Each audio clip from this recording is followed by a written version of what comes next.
দেখো এগুলো ডুমুর আলু ভালো করে কেটে ধুয়ে নিয়েছি। নিয়ে দেখো প্রেসার কুকারের মধ্যে দিয়ে দিলাম লবণ আর একটু হালকা হলুদ দিয়ে। এবার আমি একটা সিটি মেরে নামাবো। ডুমুর আলুর আজকে রেসিপিটা করব, তোমরা দেখতে থাকো।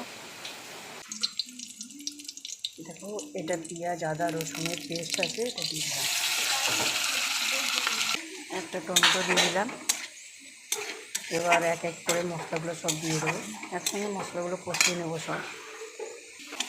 জিরে গুঁড়ো, লাল লঙ্কার গুঁড়ো, হলুদ, লবণ, একটু হালকা করে মিষ্টি সব দিয়ে দিয়েছি। এবার মশলাটা ভালো করে কষিয়ে নেব।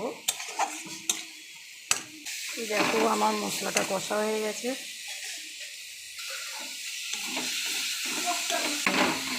একটু মশলা দিয়ে ডুমুরটার আলুটা একটু কষে নেব মশলায়, তারপরে জল দিয়ে দেবো পরিমাণ মতো।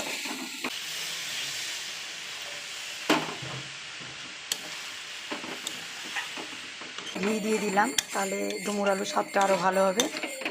তো আমার এটা হয়ে গেছে, এবার আমি নামিয়ে দেবো। এখানেই শেষ করলাম।